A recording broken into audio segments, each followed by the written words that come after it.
Cold seems to be pushed back a little bit, not too far, but nice ice arrow thrown down. We're just zoning out, throwing out a little bit of damage, trying to get some meter up, see how the ults can play out in the end. And nice stone form sets up to nice fire arrow. Then Serpentine moves in, and yeah, they're all converging on Arborist, just trying to burst him down. Astro's caught out a little bit, it's going to need to get back and heal a little bit. And looks like they switched positions on the map. Serpentine's just kind of just running around, just having free reign on everybody. Just really focusing down Blank out. And Astro moved in, nice M1, doing a lot of damage to Blank out. Fire arrow coming out from the Seeker. And that was a nice goo to really counter that. That was just nice. That was amazing. And still going at it. If they can get an equalizer, it could change the game. But Seeker's taking a lot of damage. Astro's trying to keep him up, but there's just not much he can do. Excellent equalizer! Woo! And Astro's got Lighthouse. He got canceled by the Nomad X Strike. So it's anybody's game right now. Nomad guy's got a lot of health. He's got his ulti up, so this could probably be the end of it. But it got slowed by. It looks slowed. I'm not sure about that, but X Strike yeah, Nomad just took him out, and it's going to be rough for back here. There's no way he's going to be able to pull this off. Excellent play game out of Acid and Hypnotoad. Very, very great game. That was clutch. That was, woo. I mean, they always had the comeback. Troll Council so close to getting the comeback on that. But just great coordination. Arborist being Johnny on the spot with that goo, just getting that kill. They Mythicapo managed to space in, and they were trying to close out Normal Guy. Arborist, Johnny in the cut, just freaking taking advantage of that, landing that goo on him, and getting that kill. Despite the fact that Blank out our back was able to get the equalizer there. Man, straight up crazy rounds. I'm loving it. Yeah, the Worm team was really really getting pressured there the entire time, and it didn't look like it was going their way, but just good use of ults and then just taking advantage of that, just turned it around, and it was just amazing. Perfectly, Normal Guy just possibly the MVP that round, man. Like he was Johnny on the spot with his ult every single time. Like he just, really him landing those clutch ultis like that, able to get the kill on the inhib, getting the kills when he needed to, getting that damage out there. I'm liking that he wasn't opting to use Brostorm and instead, chose to go with Boomerang Fury. Last week we saw so many Brostorms coming out of him left and right, not even using Boomerang Fury at all, pretty much. And it looks like, he's starting to use that ulti again because it is so strong. It hits so many targets with it and can do so much damage if you use it correctly and manage to land it when they have no outs. But, man, that was a winner's finals, man. That was an excellent winner's finals. Here we are, switching over to I don't know what round are we in the losers bracket here. About to find out here, looking it up as we speak, and just trying to get this figured out here. Sorry about that.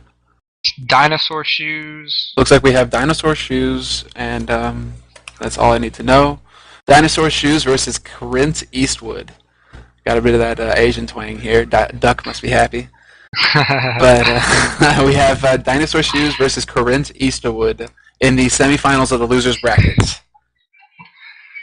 So losers brackets is the semifinals. Winner of this will go on to face. I'm an F18 bro. So that's Drunkovo's team. Again, solid players. So we're starting to see. This is good. This is getting to be the cream. Right here. This is that nice fine layer. And so Dinosaur Shoes. I don't know, actually who to say. It looks like Boat Builder, Jish, and Swam are definitely, we got 3 grade 17s versus 3 grade 15s. It's looking like it might be a little bit rough for Cold Team here. Definitely. And here come the picks. We got NG Pomp and Ravener versus Astro Randed Thorn. So. Yeah, this is going to be pretty solid. I mean, it's really going to hinge on whether Weird Science can capitalize on Shockwave. On Shockwave, landing his pulls and then manage. Weird Science has got to be Johnny on the spot there and land those Spectro strikes. Burst. Loving that Thorn skin. Oh man, love those teeth. You mean? Not as good as that the Christmas tree, but Yeah, that's nice. I'll take it. I'll take it. So here we go. Beginning of the round. Looks like we're gonna have a bit of zoning here. Both DPS and Worm Team opting to space in. I'm not sure I agree with that. Seeing as how they're up against the Thorn. So do you really want to use your out when you're up against somebody who can pull you from across the map? But Shockwave's already taking quite a bit of pressure from Swam right now. He's at 50% HP, and Swam, he's gonna swap over to Weird Science. I like it. Very good. Getting some solid pressure on there, punts him away, and Weird Science, going to go ahead and use the EX space, but I don't think that's going to be good enough. Swam is already getting on top of him, and decides to Goomba stomp the Ranid. I like his map awareness. He could have gone for Astra there and just wrapped it up, seeing as Astra had like 10% HP left, but goes ahead and gets that kill on KB4201605. What a name! Great name. Just trying to make it easy on us casters as well. Oh yeah, obviously, he's a considerate guy. So here we go. Again, NG spacing in, and then he gets pulled, which, just like you said, it's going to make it tougher for him, but his space is up by the time the Ranid gets to him. Ravener moving in on the Thorn. I don't know too much about that. He gets another side, though. Boat Builder's looking half health, looking pretty low. He's going to need some heals, but Pomp's right in the middle of things, so it's going to be tough for him to get heals out on him. Astro using a double space to come back in after he got punted out, and Thorn, nice roots to catch everybody in that, and they take out Pomp after it. Ulti from Engineer coming out, but it's not going to be enough, and that should be it. Goomba Stomp going down, and just Thorn's chasing down the Ravener trying to clean it up. Excellent game, but you see, that's it. That's exactly it. I think NG possibly gave that round to the other team because he got pulled without his space.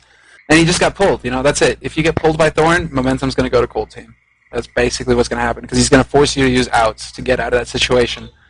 And, in the abilities, they're going to have the advantage, because you're already going to be down 2 abilities trying to get away from him. DMG already used his space, so he's not going to have his space up right now, and he gets pulled again. So still not going to have his space, just came back up. We're going to see an EMP go down onto KB4. He's taking a lot of damage, but he's going to have to get out of there and get some heals. Boat Builder at half health, and he gets pulled, taking a lot of damage from Thorn, and he goes down. Great combo from the M2 to M1 from the Thorn. Does a lot of damage, and the Goomba Stomp comes down onto KB. They might get a counter kill here. All the health bars from the Cold Team very low, but they're really just going to need to stay back and get some heals to really finish this game off. But the Worm Team looking for a counter kill here, but the Ravener goes down. It's just not going to be enough. Cold Team did a great job of trying to get back and just get healed up.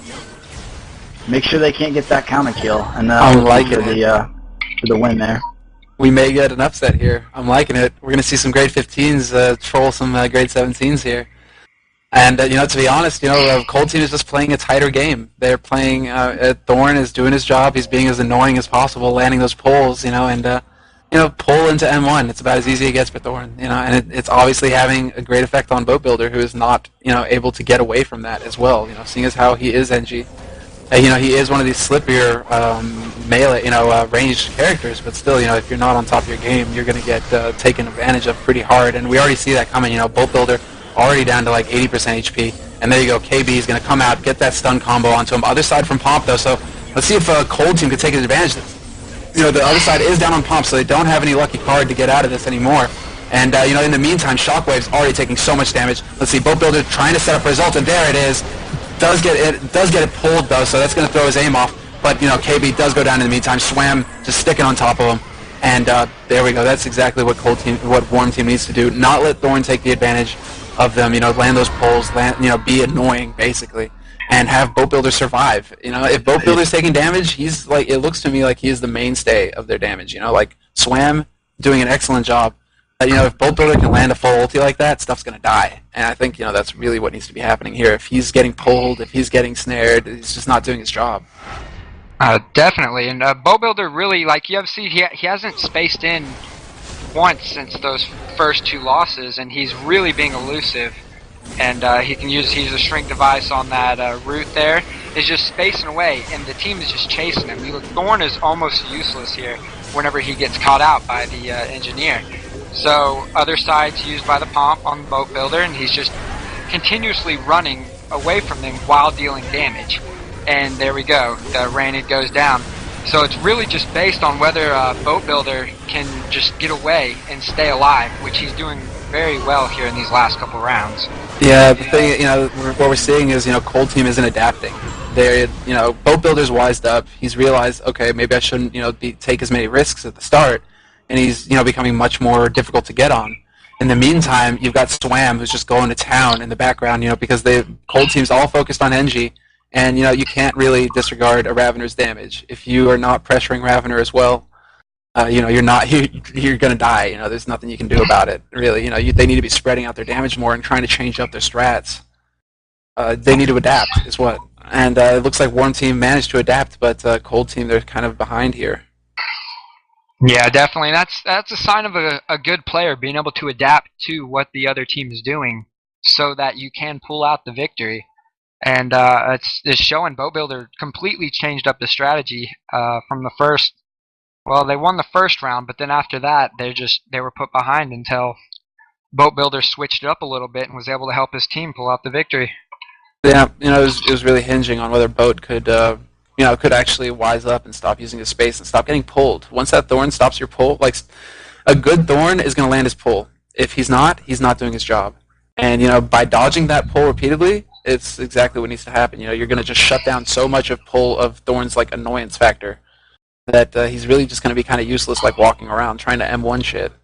When that's he's not going to be useful. That's not what he needs to be doing. He needs to be landing his pull and just like disorganizing the opponent's team. And if that's not happening, he's kind of a useless body on the field. Definitely. So let's see if we switch anything up. I can't see much of a change from the Warm Team. Can't see much going on here. Yeah, I would say they're probably just going to stick to their guns. Both teams, probably. Yeah, this, from the looks of it, that's probably what's going to be happening here. We have, what is this? Looks like they're just going to wait for the timer to tick down. And, yeah, guys still playing the same class, and yeah, here we go. Same teams, not changing it up, opting for what they're strong at. And we really need to see Shockwaves landing those pulls, getting a bit more coordination out of them. I like that. That first round, we had pulls into Astro Spectro Strike, and that's really what needs to be happening. That's solid burst. Yeah, I would like to see the Thorn maybe change it up and try and maybe get on the Pomp or the Ravener, because that engineer is really smartened up and not wasting his escapes and really doing a great job of kiting the Thorn. Mm-hmm. Absolutely. So, let me see here. Here we go. Beginning of this first round on the second map. And we're going to have a bit of the zone going on here in the beginning, as usual, trying to get that meter going, trying to get the advantage. And oh, man, Boat Builder already, oh, my goodness, the other side. Pomp, felt forced to the other side, and that's 2 outs that are already used for Boat. 3 now that he's spaced. They need to take advantage of that right now. Cold Team is just caught in a hard place. And look at this. KB already maybe like 2 HP, and Boat is just going to come in, flamethrower him down. What? So much damage came out there. I mean, Cold Team, it looks like that's what, they were trying to change it up. They weren't paying attention to Boat Builder. But in the meantime, they just let him do damage. They just overextended, and were basically 2v3. All of Warm Team just sniping them down. KB just got caught, and look at this, 1.8 TPS out of him, 3.1 out of Weird Science. See, what happened there was the Astro actually got punted to the full range stun from the Ravener, and it was just a 2v3, and the blue team or the Cold Team just didn't back off. They just went in, took way too much damage, and couldn't recover. So, but here we go. We got the zoning game again, and Warm Team's taking over middle, pushing the Cold Team back, and nice punt there to get himself out of any trouble. And Thorn's moving in along with the Rainid trying to jump on Boat Builder, and he's just doing a decent job at kiting. He's getting out of those situations while Ravener's in the back just trying to throw some DPS.